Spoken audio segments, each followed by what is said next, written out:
So let me just first start by summarizing. So the first week, the session was all about defining emotions, and also really seeing the difference between what we usually mean by emotions in the Western languages and the difference with Buddhism. So we really see the difficult emotions as some sort of afflictions or obscurations. And the good news is that we can do work, we can get skilled, and then somehow we're getting a bit further into that clear sky kind of space that's underlying these afflictions, as it were. So that's what we've done. And also this word skill, I think, is really important for us. Remember that word, the ignorance, avidya, a translation of that is like the skill of an animal trainer, remember? So that the working with emotions is like a skill, and we just need to try it out. And then hopefully we can get into a place with ourselves that somehow we can be with the emotion. So this first step is stop. So really feeling it in the body, noticing the thoughts. So really turning towards and staying with, being with the emotion. And through doing that, we don't go down the normal road, as it were, the habitual road that doesn't lead us to happiness, as it were. So that's what we're looking at. So not pushing them away, and also not getting completely caught up in them, but somehow being with. And we learned that's not always easy. And sometimes we need to kind of calm down first, calm down the body using sort of mindfulness methods like turning towards the breath and baths and that kind of thing, just to calm down first. But the whole idea about the first step is that the emotion is not going to spill over into actions that we are not going to be happy with later on.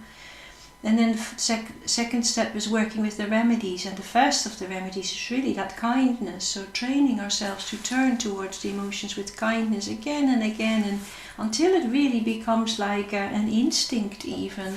So important to keep doing that. All of this I think we need to keep doing, being mindful of the emotions, etc. Also paying attention to the positive emotions that are happening in us. We might not be aware of them, but they do happen, so noticing them.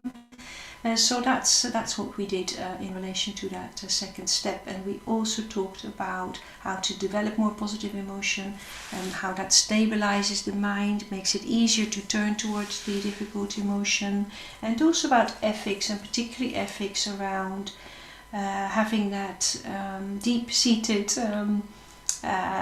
wish, or you could say intention, not to harm, which I think is at the heart of ethics. And that really ties in with that motivation to not allow the emotion to spill over into possible speech or any other actions that are not going to be helpful. So that was step 2, and then we did step 3, which is about this integrating the emotion in a different perspective, a larger perspective. So we looked at papancha, how with the difficult emotion there's often a lot of papancha, a lot of narrative. We're in the difficult emotion and completely believing in our stories about others. But what we need to do is wake up and call ourselves back from the papancha, back to the sensations in the body, back to the emotion, and just start looking after it, just starting looking after that difficult emotion. And then we also noticed there's things we can do with thoughts that can be quite constructive, like applying wise attention to the difficult emotion. And there's a few reflections you can do, questions you could ask that are going to help opening that perspective. Anyway, that was my summary. And just to say that we need to keep doing these steps, as it were, keep practicing with mindfulness, keep practicing with kindness. All of these things we need to keep practicing. And it's the way we get skilled. If we don't practice, we don't get skilled. And there is also that issue of knowing which tool to use when. So we'll have a toolbox, and I'm hoping to put a few more bits in the toolbox later on in the session.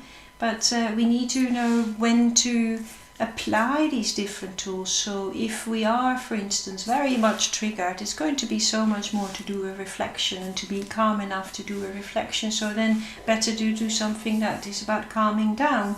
But if the mind is ready and happy to do some reflection, so you can use your thought faculty for the difficult emotion, like why not use it? It could be incredibly effective. So there's all these things we can do at different times, and we need to find out really when to apply what. Okay, I hope that that chimes or resonates with you, and that that's what you remember. Yeah, hope so. So our next topic is about recognizing the nature of emotion. So yeah, that's what we're going to talk about next. So you could say the fourth step that we're taking in this work is recognizing the nature of emotion. And I have a quote here by Judith Leaf. You might know her. A teacher, I think she's an American insight meditation teacher. So she says the essential cause of our suffering and anxiety is ignorance of the nature of reality and craving and clinging to something illusory. So ignorance of the nature of reality and craving and clinging to something illusory. Well, she's kind of paraphrasing what we can read a lot in any kind of Buddhist text. But I did like this quote. I'll send it to you tomorrow. So what we're going to look at is actually the nature of emotions. So the nature of reality and the nature of emotions is not that different. So I'd like to use this structure that the Buddhas taught, which is called the 3 marks of existence. Some people might have heard of them.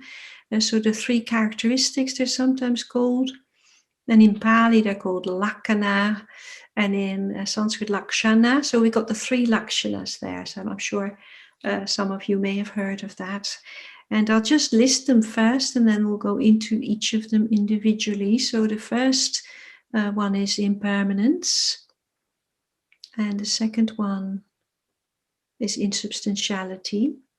And the third one is unsatisfactoriness. So here we've got these 3 marks of existence. And let's go into the impermanence one first. And in terms of these emotions, I think I have mentioned before that these emotions only take about 90 seconds. I do remember speaking about it in this context of the course. So if you have these emotions, they're going on for, you wait for 90 seconds, and there's more thoughts, so there's more oil on the fire, so another sort of emotion sparks off. So this is the way it seems to work. So maybe that is a good thing just to remember, if you're in a difficult emotion, that this difficult emotion isn't going to be around forever. It's just only going to be a short amount of time. So you could consider that if you're with the emotion, you could kind of ride it out, if that works. Just ride it out in terms of staying with it and being kind to it, and then it'll just work its way through the system. That is just one thing that occurred to me in relation to that impermanent nature of the emotions. But also, just as another observation, under the influence of difficult emotions, the limbic part of the brain is very much triggered. And there is also another part of the brain, I think it's the hippocampus, that regulates time. And it is a bit like it files things away in terms of this is finished, this is not finished. It's like a timekeeper, as it were. And under the influence of the difficult emotion, that timekeeper isn't functioning that well. You could also say, just in our language of the course, that under the influence of the emotion, your attention narrows down, the awareness narrows down such a lot that you kind of lose perspective, you lose that longer trajectory of time. And I think this is just something that might just be worth considering as well with the emotions, that when we are in a difficult emotion, and it is a strong one, I think we have this like this is always like this, yeah? Do you recognize that? You feel like this is always going to be like this. I'm always going to feel miserable. I'm always going to feel horrible, or always going to be angry. Somehow that's the kind of thoughts that might come with the difficult emotion. And the thing is that at that moment, we probably just don't remember. But maybe just knowing that this is a mechanism that kicks in might be very useful for us to remember when we are in a difficult emotion. So this is only one of the things that we could say about this, but I thought that might be worth our while, just observing this. But what I'd like us to do in relation to this topic, impermanence, yes, the Buddha says everything is impermanent. We could say emotion is impermanent. That's like a knowing, isn't it? We could think about trees, they're impermanent. We could think about something that we're buying, it's impermanent, or, and you could apply it to anything. That's what we learn, isn't it? But we're not, that's useful. That's very useful to think that. But what I invite us to do, and we'll be looking at this in the meditation, is not thinking about things are impermanent, but actually seeing it, which is different. You see, there's a real big difference there. Having thoughts about something and directly seeing something. So that's what we're hopefully going to look at next. So directly looking at our experience and seeing that emotions actually are impermanent. So that's what we're going to do next. I hope you want to join in with me. So we're going to do this in the context of a meditation. So if you'd like to take up a posture that you could keep for the next 15 minutes or so, that'll be good.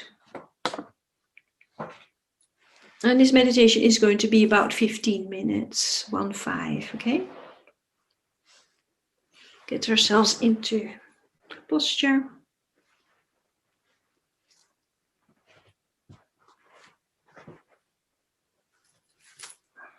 So that sometimes takes a while. I often see people wriggling around for quite a bit. But you see, the people I see are looking fairly still already.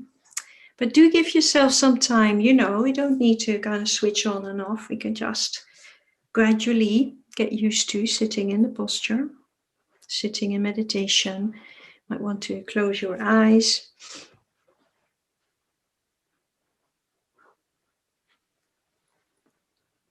Feeling the body. So we are just feeling the weight of the body on the chair, your seat, wherever you're sitting on. And maybe not your back is touching some sort of backrest, or maybe it's just free. So just paying attention to those points where body is meeting the floor, could be at the seat or at the feet, the knees, wherever we feel that harder surface below, pressing into the body pressing down.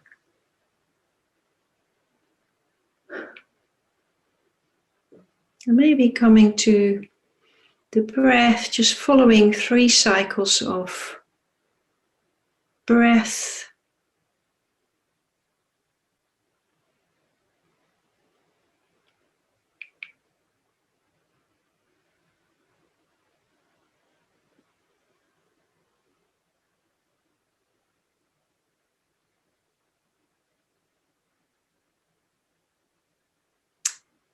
And now just inviting you to take the attention into the body and just exploring any sensations you may find in the body.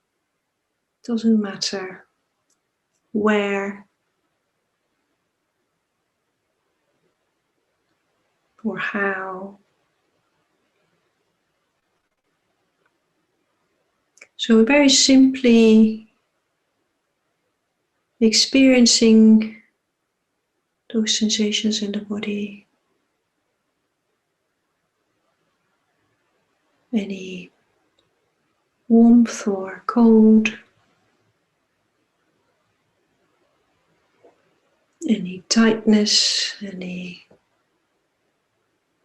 softness, maybe the touch of clothing or the touch of the air.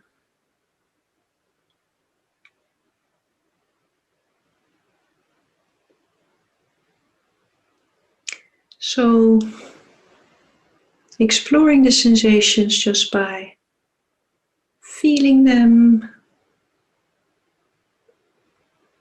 and just trying to see how that is different from thinking about them. So we can really directly sense into the body.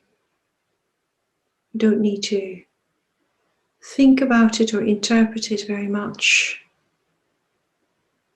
Feeling the body.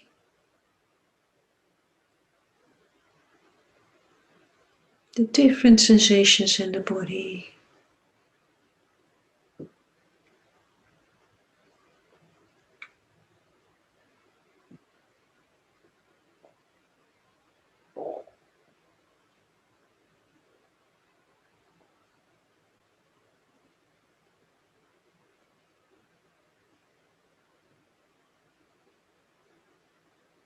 And trying to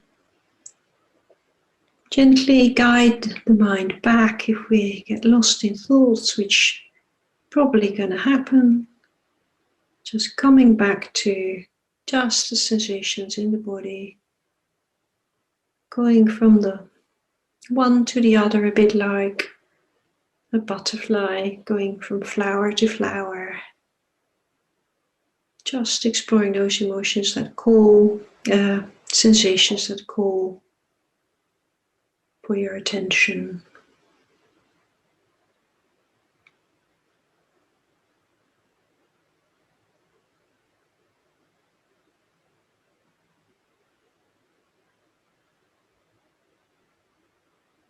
And whilst we're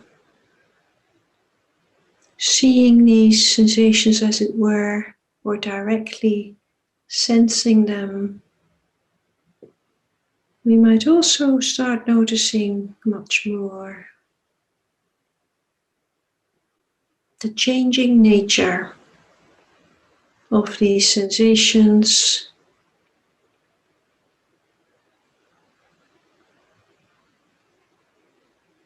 Now they're here, now they're there.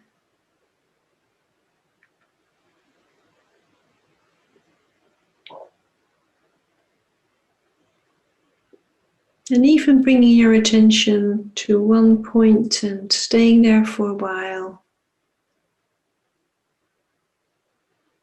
You might just notice that there might be fluctuations in intensity.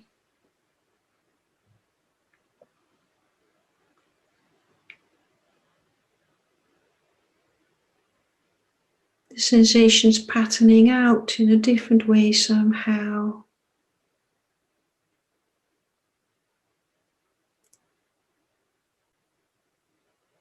So just looking at this process of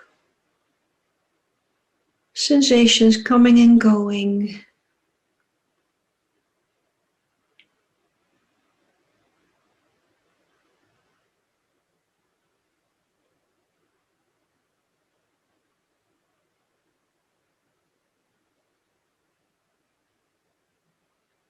The dance of sensations.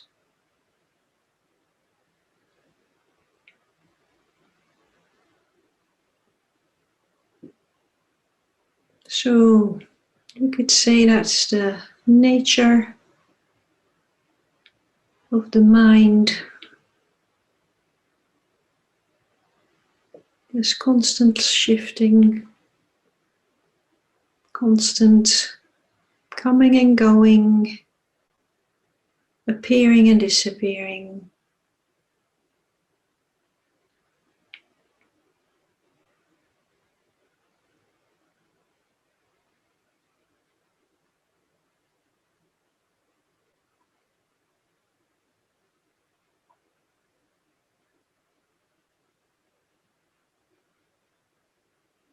So just noticing that changing and shifting, the fluidity of it all.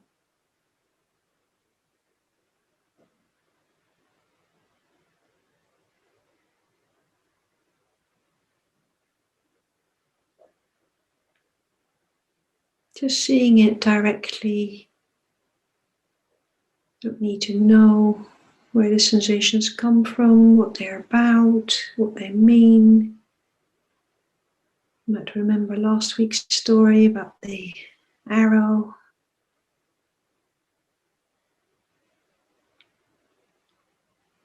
So just experiencing those sensations and seeing directly how they're coming and going.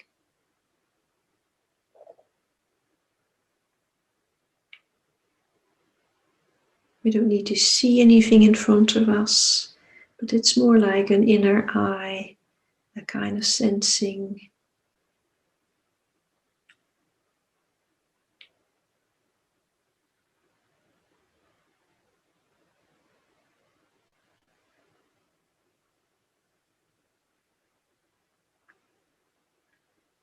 And I'm also inviting you to notice any emotion that might be around.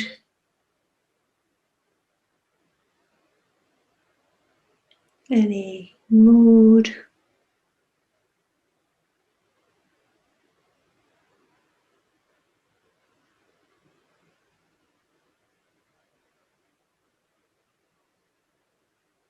And we can do the same thing with the emotion.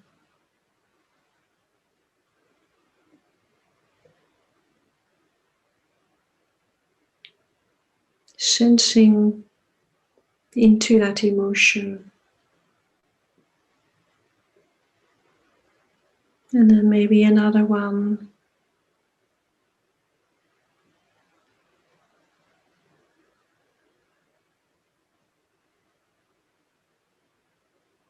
Noticing it waxing and waning.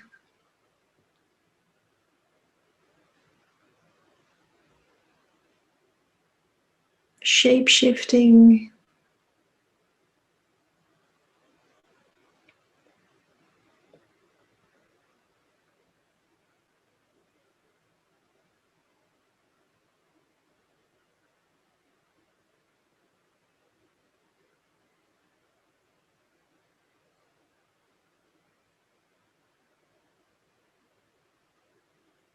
And we could do the same process with thoughts, any thoughts that might be going on.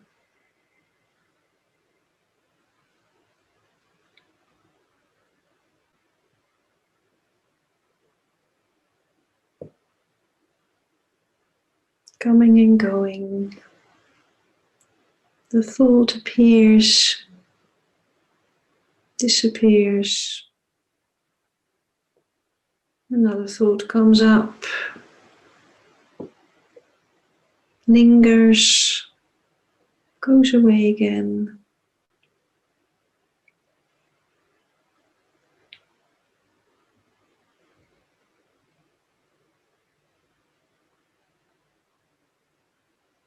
So such is the nature of the mind,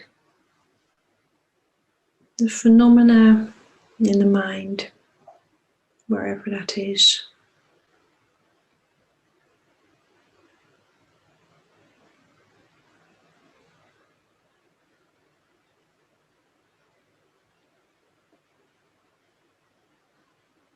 Coming and going, change, fluidity.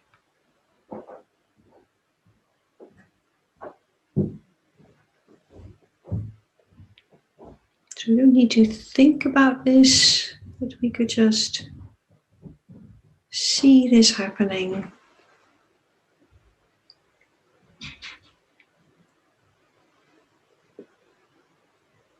Maybe a bit like a river.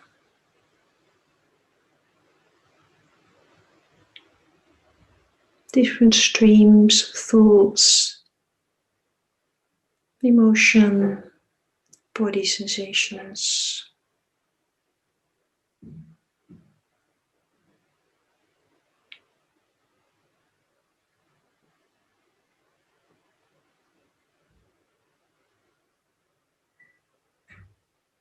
So again, let's just tune back into those emotions. If there are any, maybe we just need to wait a while for them to come, or just recognize them.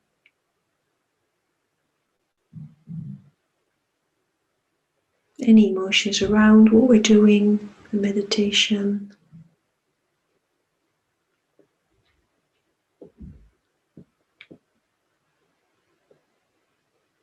Noticing its nature of impermanence, change. It's the only thing we can be sure about, really. It's changing.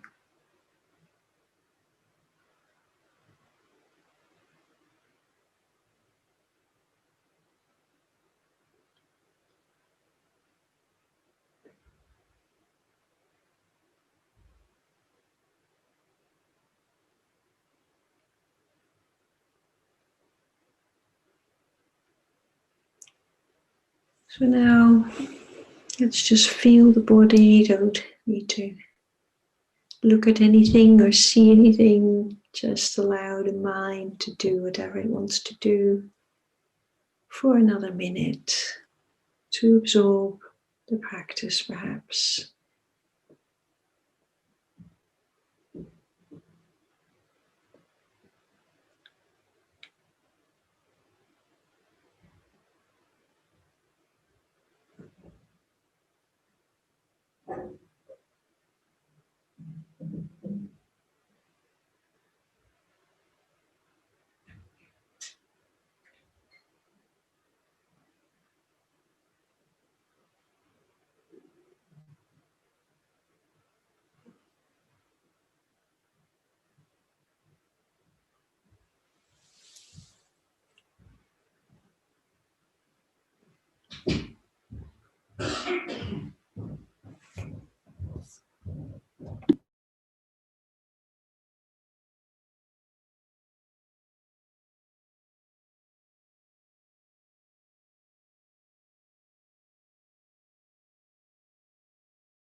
So we've done this looking into the nature of our experience just now.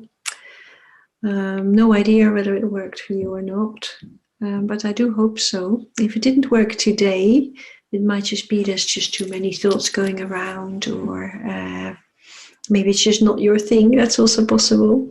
But if you could just try it out again some future time, I'll send you the recording, so you might want to have another go if it didn't work tonight. Let's just see what you make of it. But hopefully, that the idea is just to see this. So we don't need to think about it, interpret it, or have any theories about it. We could just see this happening, as it were. So that's what the Buddha meant by the nature, seeing the impermanent nature of our experience. So I hope that was useful.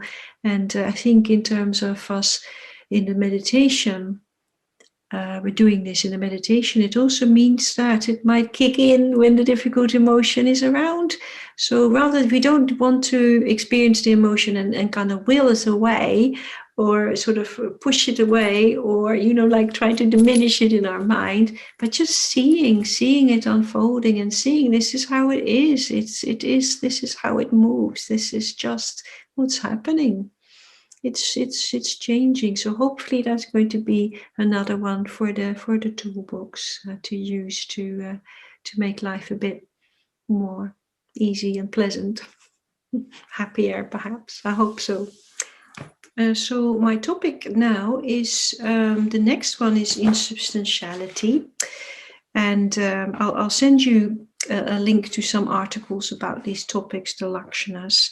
But the one about insubstantiality, just wanted to say a few things about how we generally seem to think about emotions in our culture, I think.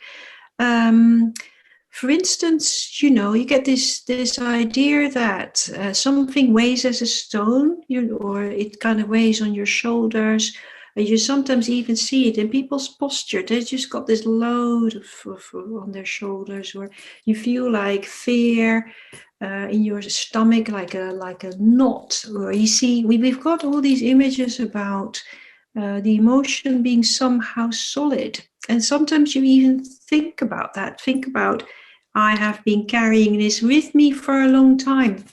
And I think obviously there's some liberation from that, in terms of, like, sometimes we do feel that a load has sort of fallen off. But in terms of us thinking about our emotions, it might not be so very useful to think of them as solid, as being like permanently sort of lodged in the body and are sort of carrying them with us for our whole lifetime. You see what I mean? It is, if we think like that, I think we're making things a bit more weighty than they need to be, because nothing is solid in terms of the emotions. They're just insubstantial. And so that's, I think, really a reflection that might be worth just you're taking on. And so we've got this thing about pushing away, or things weighing down, or there's a lot of that kind of metaphors around the emotion somehow being imagined as something solid. So this is just really not the Buddhist view on how emotion arises, because how you could see it is more like we've got the seed, like the potentiality in, I don't know where it is, it doesn't have to be anywhere, but just let's say there is a potentiality. And I've got the seed for anger, or for jealousy, or pride, or whatever, all your favorite ones. So they're like seeds. And when the conditions are right, or actually wrong, but anyway, they're right, then it'll just come up. It's like it's got the right temperature, it's got the water, it's got all the conditions it needs, and the emotion will just come up in dependence on that. And as we've seen, it will also go away again. That we've seen that. We've been looking at impermanence of the emotions. We've seen that. So I think that might be something to think about, that we often view emotions as solid, and then they might not. Helen was earlier talking about habits that are forming from childhood. I think some of these notions go unexamined. So it would be worth just noting that when we're using that kind of language, or having those kind of thoughts about the emotions, just scrutinizing them a bit more. Like, is this really true? No, it isn't. It isn't solid. There is just a potential, and that potential comes to fruition, and then it kind of disappears again. And anyway, I hope that that chimes. It's really worth pointing it out. I think this aspect of how we might think about the emotions. So we're not angry all the time. We're angry in dependence on conditions, when it's sort of sparked off, as it were, when it's triggered. And even that word trigger is something like something solid, isn't it? There is something there, some sort of movement, something being touched, which is also not the case. Anyway, never mind. So in terms of the emotions being unsubstantial, I think it's not going to work if we're like really triggered and really angry or irritated, and we're then starting to think, oh yeah, this is like not solid, this is not solid, this is insubstantial. Like, we're not trying to do this in a spirit of willing it away, or trying to kind of decrease it or shrink it with the power of our thoughts of wishing it away. So this is definitely not how I mean this, us to use this. It's just, if the emotion comes up, we could just know, because we've seen this, we've looked at this, it's the same kind of nature. There's nothing solid there. There's no edges. There is no color. There's no shape that stays the same. There's nothing fixed there at all about the emotion. So it is not solid. And yeah, it is something that I think might work, but not in the spirit of wishing it away, but more in the spirit of inquiry and curiosity again, like a sense of turning towards it, turning towards that emotion and exploring it. Is there solidity here? So that's the second of these characteristics, the lakshanas, the insubstantiality. And I think what we'll do is I'll just guide us into a 5-minute kind of thing around insubstantiality. So I hope that you want to join in with that. So not a full-blown meditation, but just a 5-minute period of looking at our mind.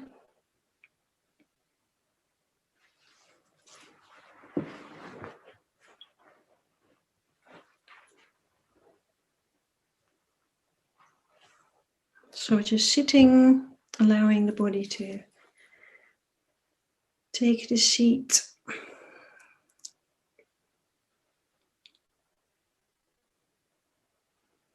We've been talking and now going into a slightly different mode, starting to draw that attention, gather that attention to your own experience.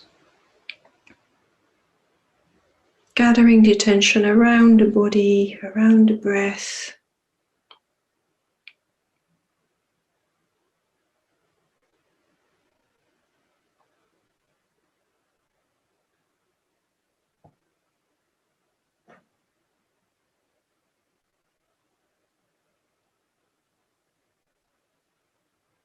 Could just observe the breath coming and going, just to bring the attention into the body, feeling the breath coming in and feeling it going out. Just noticing a few cycles of breathing here.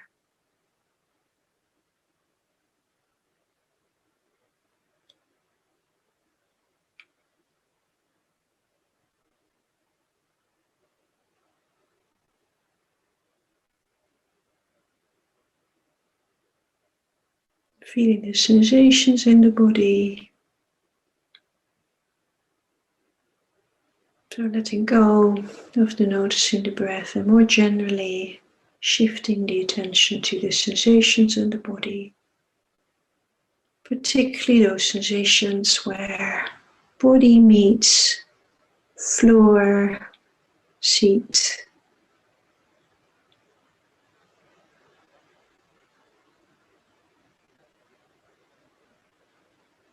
You can always come back to this contact if we're drifting off. Wake up to that contact with the ground, the floor.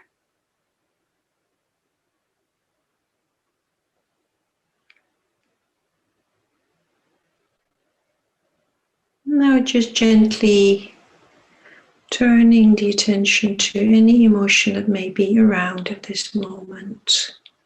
Might be any response to the practice or anything we've just talked about, anything that's going on. Doesn't matter what it is about, but we'll just feel our way into any emotion that may be around. For a short while, of course, we know that.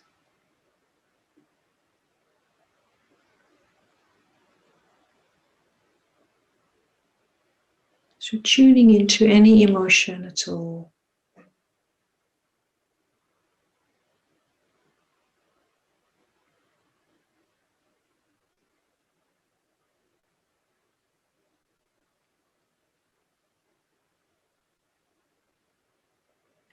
And if you do find an emotion, you might just want to sense Feel your way into it, feel in. Does it have any shape? Does it have any edges?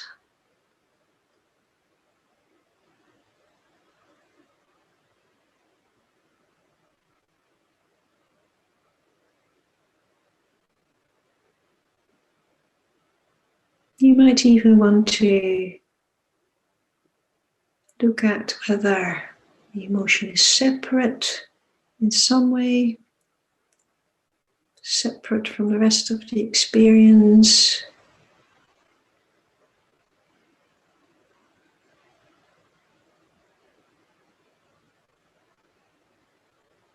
Can we find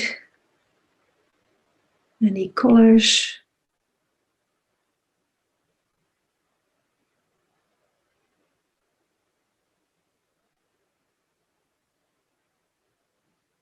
Does this emotion have any solidity, any sense of fixedness at all?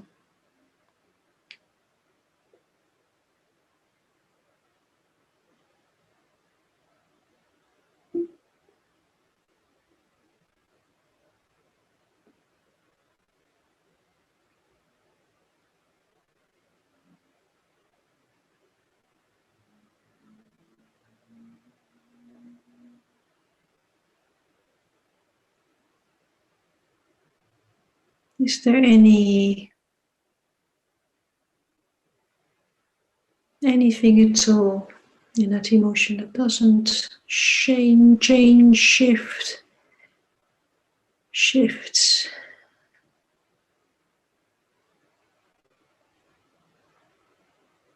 Any solidity at all there?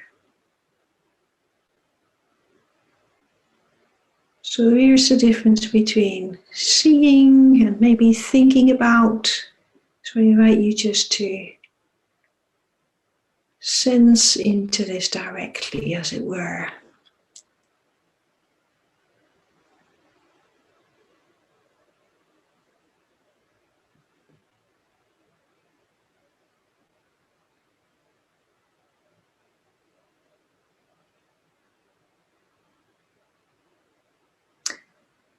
And then letting go of attempting to feel your way into anything.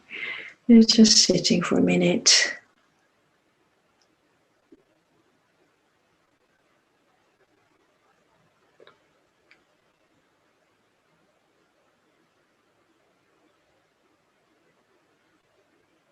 Nothing to do, nothing to accomplish.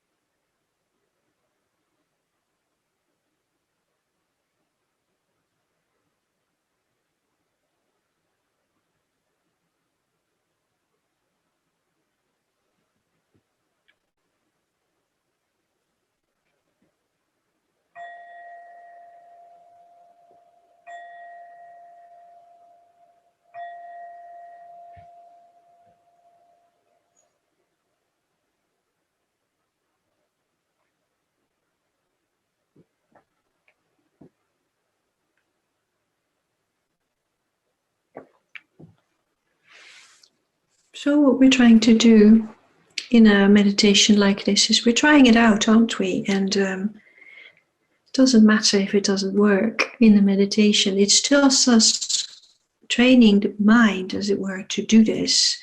So when we're doing this in a meditation, we're training the mind to do this, and then the chances are this might kick in when the difficult emotion is coming up. So that's again something that might be very useful to just see that that difficult emotion doesn't have any solidity, doesn't have any shape really, or color. I mean, you might imagine it has, but it's just of the same nature really as these sensations that we felt, or any thoughts. It's of the same nature. Yes, it doesn't have any substance, any fixed essence or anything. And I don't know whether you felt it was separate or not. It would be interesting to hear anybody who felt that the emotion was separate. You might not really have sort of been in the right space this evening, but if you do want to say anything about this, I could say a bit more, but anyone is very welcome to chime in.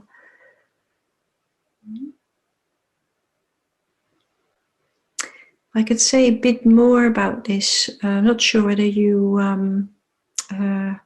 sometimes there's just so many thoughts. It's hard to do a practice like this. But if you were in a fairly clear space, I don't think that if you're looking at this these emotions, so I don't think you can feel anything that it's separate, can you? I mean, it's just like a blend of some kind. I think I see some affirmative sort of gestures there. There is just a blend of thought and emotion and sensation. It's just sort of experience patterning out. So that's really interesting, isn't it? So if we look at our experience, the nature of our experience, we see there is no separation there. There's no separation there. But what we might also start doing in our mind, that's just based on a view we might have, is we feel the emotion and then we start to kind of sort of like in our mind, like push against it in some sort of way, like willing it away or trying to hold on to it. So you see what I mean? This is like what's called ignorance, really. It's like we're trying to push and hold on to something that isn't even, there's no solidity to it. So it's just like, why do we actually do that? I don't know. But you see, so there is nothing separate, but we're making it separate somehow. You see what I mean? Yeah. So this is not for nothing that this is like the step 4 of this work, and we need to keep doing all the other steps. But it is something that if you try this out, it could be very liberating to actually know that this is how experience seems to work. Nothing separate there in our experience. It's only we're making it so. So now this is the emotion. Now I'm having an emotion, and I'm in this kind of like stranglehold of me having an emotion. Yeah, destined to fail. Anyway, that's just interesting, isn't it? That we seem to be doing that, because when we're looking at it, it isn't like that. So we could do this again and again, just really look at our experience. What does it tell us? Anyway, it could go on and on and on, but yeah, it's lovely, isn't it? It's just these are not for nothing. They're called these lakshanas. They're also sometimes there's the doors to liberation via these lakshanas. So you get these sort of ways out somehow. They're really beautiful doors to liberation if you can use them well. Okay, so that's our insubstantiality. I think, yes, I need to, I'll move on. I'll do this next bit fairly quickly, so we have a bit of time to speak. Not a huge amount of time, but some.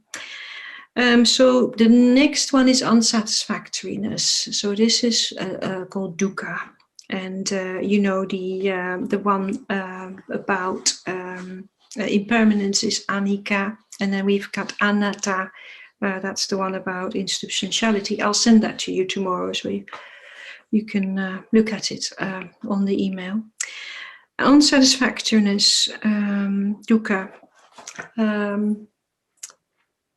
There's so much to say about this, but maybe let's just say that how we've been looking at our experience just now, and there might be quite a discrepancy between what's actually happening in our experience, this constant flux coming and going, and what we think is happening. You see, there's this mismatch there often.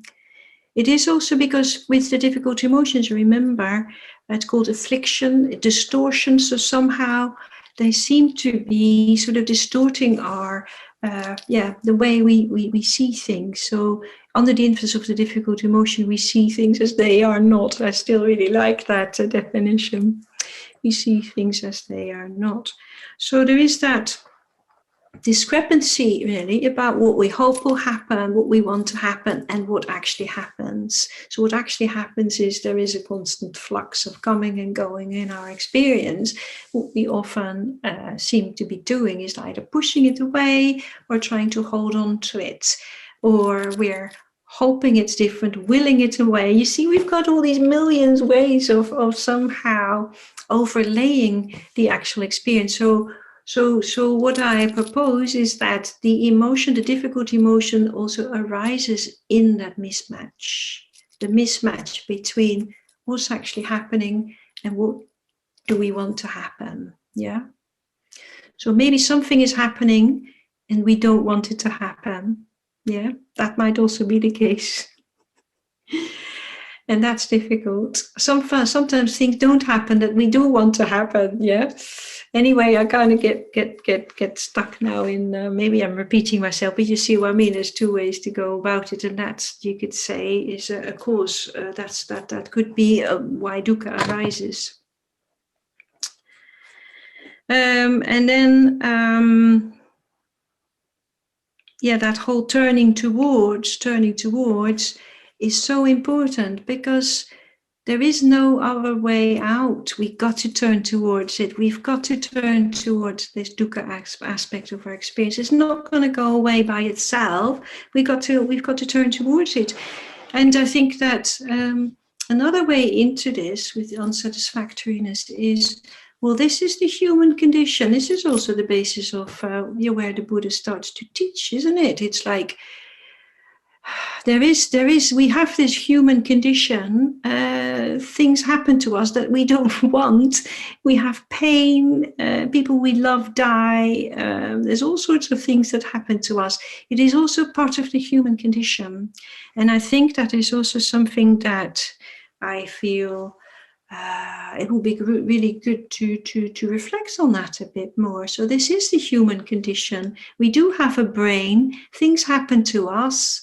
And somehow relating to that with a sense of reality. This is real, and not that kind of wanting it to go away, but being with it and witnessing it. And then also, it just occurs to me, the better we get at witnessing our own suffering and being with it and knowing it's going to pass through and it isn't solid, etc.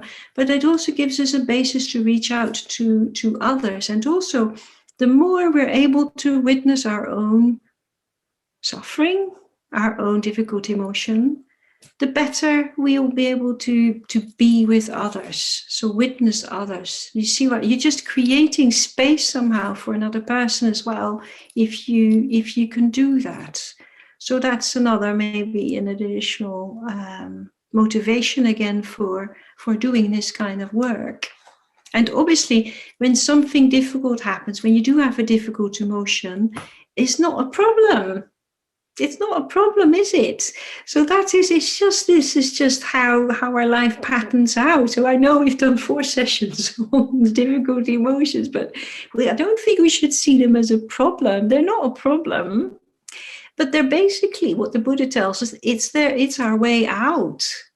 The difficult emotions are how we can find our way out, and we can learn from it and reflect on it and support others with it, develop compassion around it, but they are the way out. And so how I view this is that I think in my life, at least, and I hope that you agree with me, I know that I grow most in times when I'm very much challenged.